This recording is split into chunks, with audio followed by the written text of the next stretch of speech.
Oh shit, son. Enough to make me swear because I got to ride in the back of a Mark IV Supra. Oh, wow. Yeah. Meet Kevin. He was our ride from LAX, and now our ride. The one thing I'm noticing about the back is the. Well, first of all, his seat is right there. It looks like this hinges down and creates some sort of hatchback thing, and then man, these seats are here just to make lawyers happy. If I sit sideways, I can kind of fit. One thing I like about this dash is that it's something out of an early 90s sit-down arcade racing game. Every single knob is tilted toward you. It's like S2000 before S2000. Yeah, butterfly valve in here that once, I guess there must be some electronic somewhere in here that senses if the back tires are spinning, it just closes the throttle. So right here is just why it says traction control. As we said earlier, this is the last gasp of OBD1 cars, because 1996 starts OBD2. Yep. And all of these vacuum lines, every single one is responsible, and I don't know what they do. There's tons of them. Very frightening to look how even the fan is still on a Mark IV Supra is still a clutch driven fan instead of just having an electric fan. There still is a shaft running to the crank, and I'll bet that's the water pump right there that it's connected to. Yep, same thing. One thing I didn't notice is that the air intake on the Mark IV Supra is this tiny little slit right here that doesn't breathe out in front but breathes down inside of the front bumper, and then it begins its magical, and to use a California reference, the Magic Mountain fun ride as it goes through one turbo and then bigger turbo, and then into the automotive equivalent of the 2JZ Toyota Inline 6 with the double cam and the sequential turbos is the uncorruptible good of the automotive world. You really have to go out of your way to hate something that makes so many people happy and grants so many wishes. In that respect, it's the John Cena of engines. This looks like a vent in the trunk. This is a factory subwoofer from 1995. I mean, they would be tiny little, it would be one or two in here. I believe one. One, so one in the middle and probably a big cone that goes in there. We're still going on the inside of this Supra, so this is halfway between a point of view drive and a full-on review. Everything is tilted toward the driver, and including, look at how the vents, to close them, you twist them and three little veins inside close. Instead of just having a line there that just shoves, well, like these. This is a traditional. You just turn that and it closes in and out. But these are so intricate. They didn't need to make it like this, but they did. And also, the glove box is just for you. You can open it, but the passenger can't get anything out.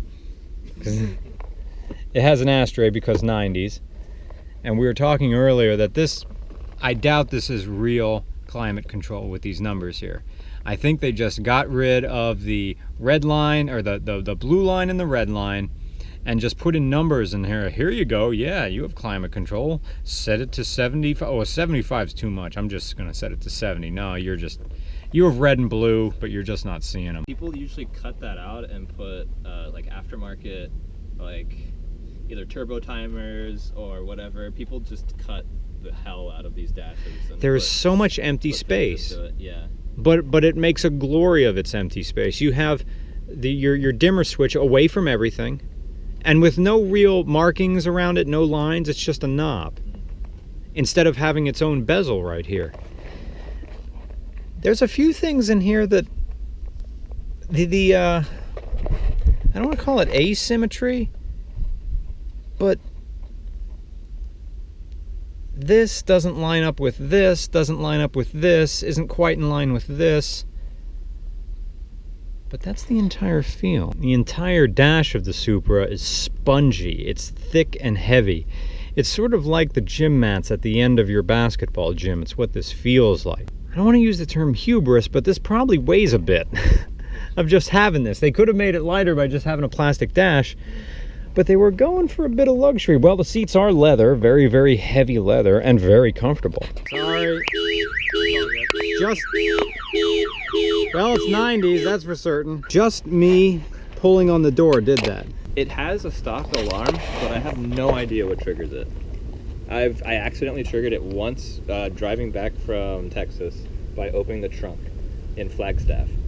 But I triggered it, and I don't know how I ended it. But then when I got back to California, I installed a Viper alarm system on it, just in case, because I didn't know. There's not enough literature, or it's kind of hit and miss which cars got, you know, either it was dealer installed or it was installed from the fact. Nobody really knows. So this is a big moment. This is a very, very big moment. Thank you. May I move your seat up just a little bit? Yes, absolutely.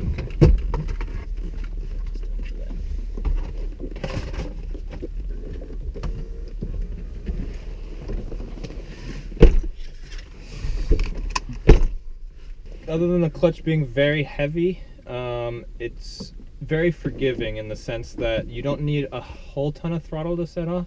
It grabs more towards the top. Okay. So there's a little play at the bottom. But other than that, it's pretty straightforward. It's the first turbo kicks in at like 2,000 RPM, and then the second one kicks in around 4,000, 4.5. I wish we had a longer road. Once that happens, yeah, it's you better have a long road, because it's kind of safe in the way that it builds boost, but it hits you once it gets up there. So, and it takes a while to start too sometimes. Okay, got 1, 2, 3, 4, 5, and then 6, and then to reverse you pull up. You got the ring. Back. Yeah. I like the ring. Yeah. Oh, that is gentle. That is so gentle. Yeah, it's very gentle. It's very forgiving. It is on stock suspension, so it might crash from time to time, and it makes that creaking noise. When you say crash, you mean? Like if you hit a bump, it might sound like the death of the car, but it's actually not that bad. It's just the rubber bushings are very old. So actually, the ground clearance on this car is quite good. Like it's actually, a lot of people make fun of it for having kind of like an off-road suspension. Well, there it starts to kick in. Yeah. See, I know we're on these tiny little roads here. I know I'm short shifting it, but again, I know what I'm driving. Yeah. I'm driving. Ooh, the steering turns in very quickly. Yeah, it's very responsive. I know we're gonna have to make a U-turn up here. I'm still trying to get over the fact that I'm driving a Mark IV Supra. Off boost, it does sound just like a Toyota. There's just a kind of rah. I'm an engine. I'm really efficient. Here I come. Oh, turn radius, not too bad.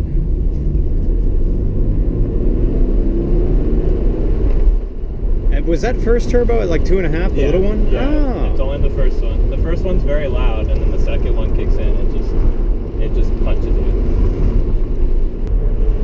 I want to play with every single button in here. It is larger than I originally thought. This type of car. No, can't turn over. Oh no, am I in a right? There's the turn. Yeah. You have this, then you have these bike lanes. Yeah. It's all very bizarre to me. Do you know the way back in case we get lost? Yeah, you can just either flip U's, or you can go straight here to down Sentinella a little bit, and then you can come back. That sounds good. Yeah. That is a very forgiving clutch. I guess a lot of people put those twin discs or whatever in there. This car actually does have a little bit of an upgraded clutch. Sorry, I let that one out too bad. There it was, probably. Yeah, it has it can handle up to like 550 or something. It's just it's not a stock clutch. Okay. I had to replace it because the previous owner kind of rode the stock one to bits, but not to say the stock one wouldn't handle. It's just this was a little cheaper. I think if we get too far, we may have to switch, just because this amount of traffic, it's hard for me to negotiate what's going on. Yeah. So we may just have to pull over and say, hey, take us back. But it doesn't make it, there's no rah, rah, rah, rah, rah, rah, rah sound as we're sitting here. This car is very, very quiet. And I again, I'm very comfortable, and I'm tempted to turn that AC on just to see what's going to happen. You turn it on low. I mean, as long as the vent is on low, yeah. Well, this is quite pleasant here at just low. I may even put up the windows. Oh, time to drive. Yep.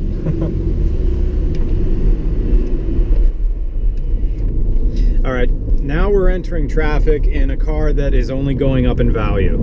So call out things that I need to know. Absolutely. I mean, I'm not using this car what it was meant to be used for. I'm just in commuting traffic with it. But even with my sense of anxiety about driving in LA, the car is being very confident. Oh, I get less road.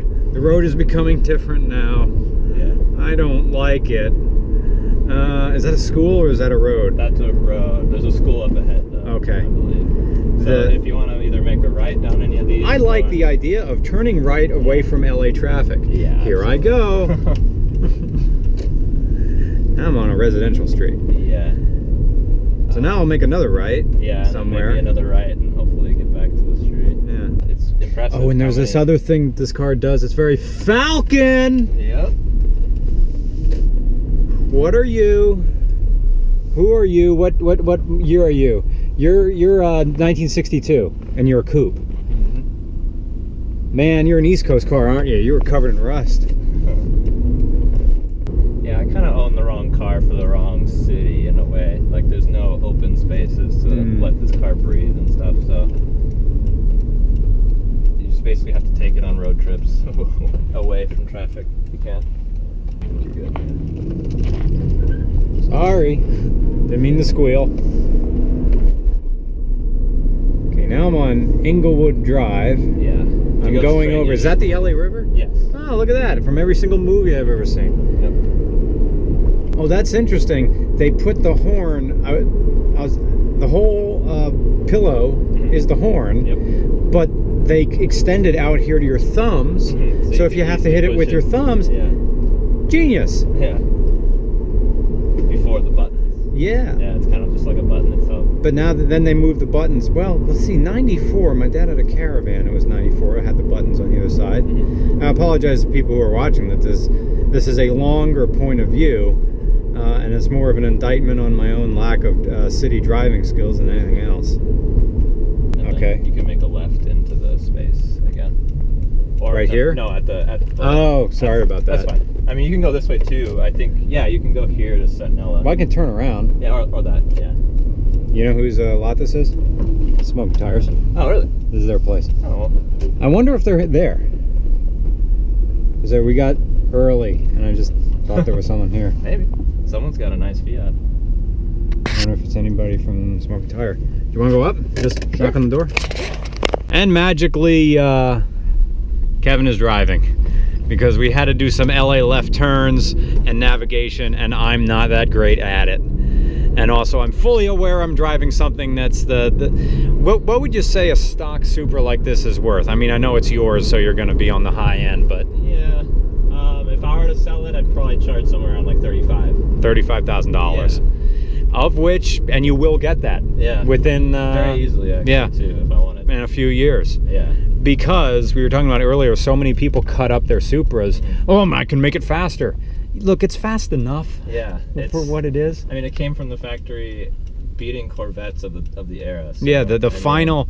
I wonder if that's an interesting thing because this is 95, which I think I know. I gotta know my Corvette history, but 95 I think was the last year of the C4. But also they had the C4 Grand Sport back then, which was not slow. Yeah. Gosh, what engine did the Grand Sport use? Now someone in the comments is riding it. Anyway. Ah, such brutal sun here. Wonder if I take my sunglasses and put them in front of the GoPro, it'll look a little bit nicer. And it does. It does look a little bit nicer. The one thing I learned about driving around here is that the sun finds ways to get around your glasses, or to get around your sunglasses. Hence this, and my bucket hat. Well, thank you so much for taking me around. We will find a Mark IV Supra somewhere in Pennsylvania and do a full-on review. And this is also going to educate us in doing a full-on review for it. Yeah. Yeah. there's so many Supras out there that just people put their personal touches on, and it's a whole different animal once it becomes somebody else's toy to play with. So a stock Supra is becoming what a stock RX-7 is. Although rather we've learned that RX-7s need to be on life support, so you are going to have to do some cooling modifications. Yeah, absolutely. Now we need to find that pass.